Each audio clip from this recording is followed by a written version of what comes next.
So Kinesis has become an increasingly popular exam topic, and you don't need to know it in and out, but you need to know what it is, how it works, and a few details. So this is what I'm going to give you. So Kinesis is a managed alternative to Apache Kafka. Now, if you don't know Apache Kafka, that is fine. Kinesis is quite simple to reason about. Basically, it's a big data streaming tool which allows you to collect application logs, metrics, IoT, clickstream, basically anything that is real-time big data. It's compatible with many streaming processing frameworks, so you may have heard of Apache Spark, Apache NiFi, etc. Basically, these are frameworks allowing you to perform computations in real time on data that arrives through a stream. Now, something you should know about Kinesis is that the data is, by the way, automatically replicated to 3 availability zones. Kinesis overall is, associated with big data real time. That's for the exam. Now, in terms of the breakdown of the component, there's 3 sub-Kinesis products. They're actually quite simple to understand. The first one is Kinesis Stream, and this is what people also just call Kinesis, which is how to ingest streams at scale with a low latency. Now there's Kinesis Analytics, and this is to perform real-time analytics on streams using SQL. So this allows you to basically perform filters, computation, aggregations in real time just using the SQL language. Finally, you have Firehose, which is to load your streams into other parts of AWS, such as S3, Redshift, Elasticsearch, and so on. The main focus on the exam is going to be on Kinesis streams, and this is what we'll explore in this lecture, but I'll give you a quick rundown in the next lectures on analytics and Firehose. Now, if we look at Kinesis at a high level, what does it look like? We have Kinesis in the middle, and it's composed of Kinesis streams. Now, how do we get the streams? Basically, our clickstreams, IoT devices, and metrics and logs will be producing data directly into our Kinesis streams. Now that we have the data into Kinesis streams, Kinesis wants you to process that data and maybe perform fraud, computations, metrics, monitoring, alerting, whatever you want. And for this, you need to perform some computation in real time. So this is Amazon Kinesis Analytics. And then once these computations are done, it's good to have them stored somewhere into S3, a database, Redshift, etc. And so you would use Amazon Kinesis Firehose, for example, to put it in S3 or in Redshift. So at a high level, Kinesis is in the middle for the streaming real-time data, and it allows you to basically quickly onboard data in mass in real time from your big data use cases all the way to the analytics and to the final store where you want to keep your data for a long time. So let's do a deep dive into Kinesis streams. And this is the really important part for the exam. Streams are divided into ordered shards or partitions.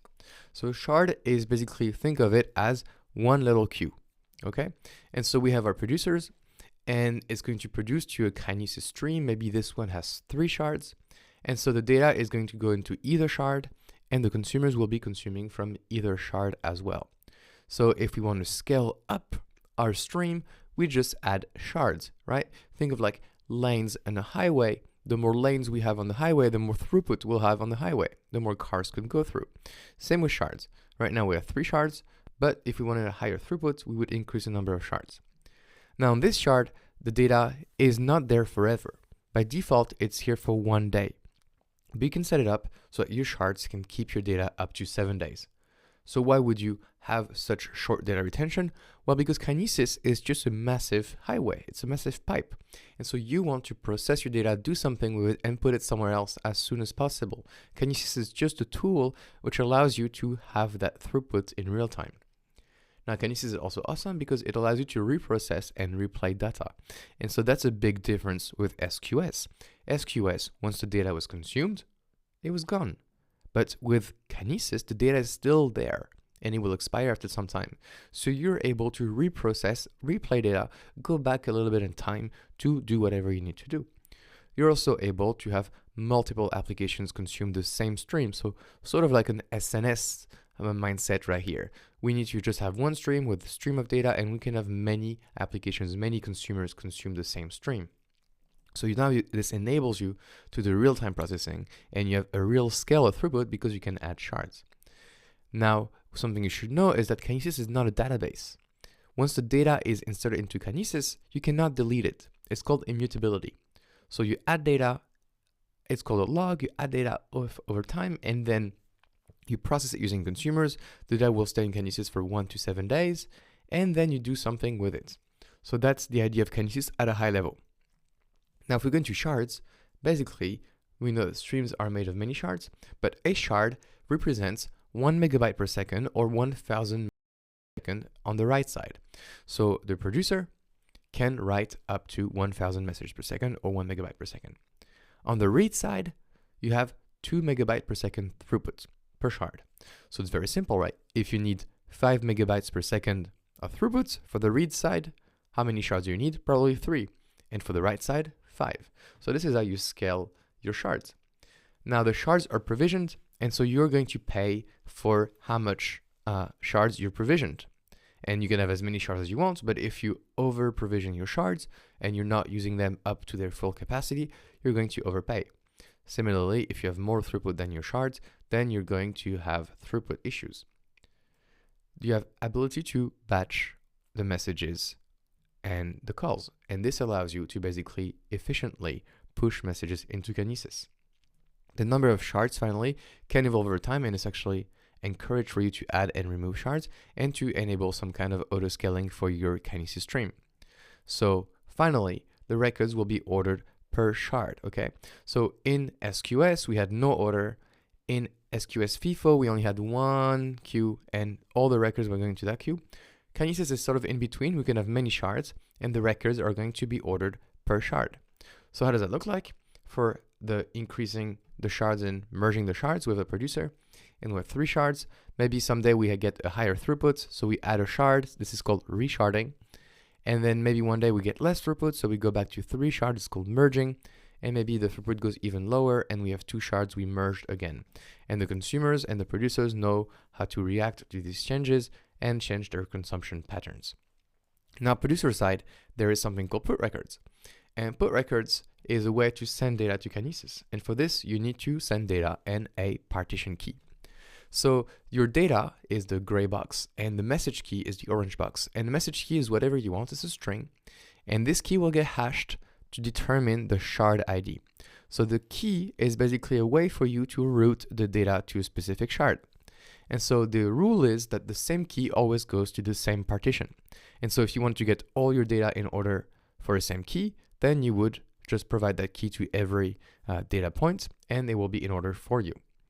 Now, when your data is produced, now the messages know where to go, which shard, because of the message key. And so your data will be produced to shard 1, 2, 3, or 4, okay? But not all of them at the same time. Your data only goes to one shard at a time. So the messages, when they're sent to a shard, they get a sequence number, and that sequence number is always increasing, okay?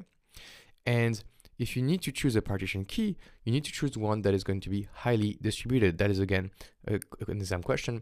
You need to know that your partition key must be very distributed. That prevents the hot partition.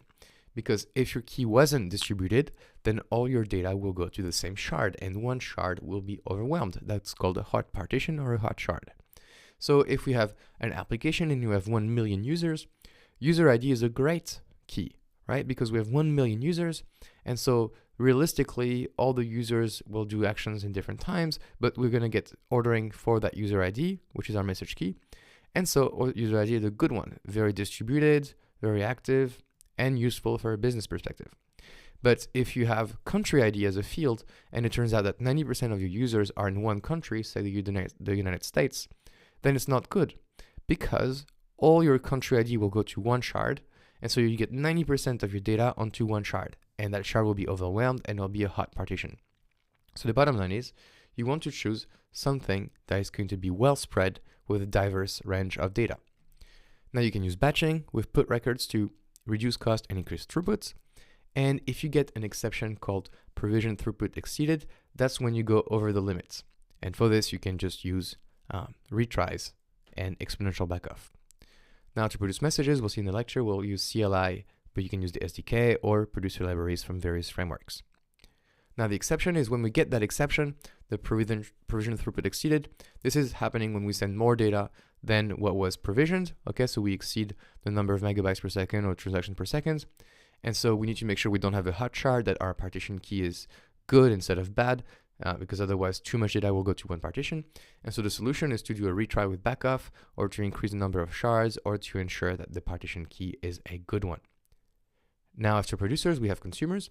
And so you can use a normal consumer using the CLI, the SDK, or you can use something called the Kinesis client library, which is available in Java, Node, Python, Ruby, or .NET. And so it uses also something called DynamoDB that we haven't seen yet, but it will use DynamoDB to checkpoint in the offsets. And KCL will use DynamoDB to track other workers and share the work amongst shards. So basically, this is our Kinesis stream.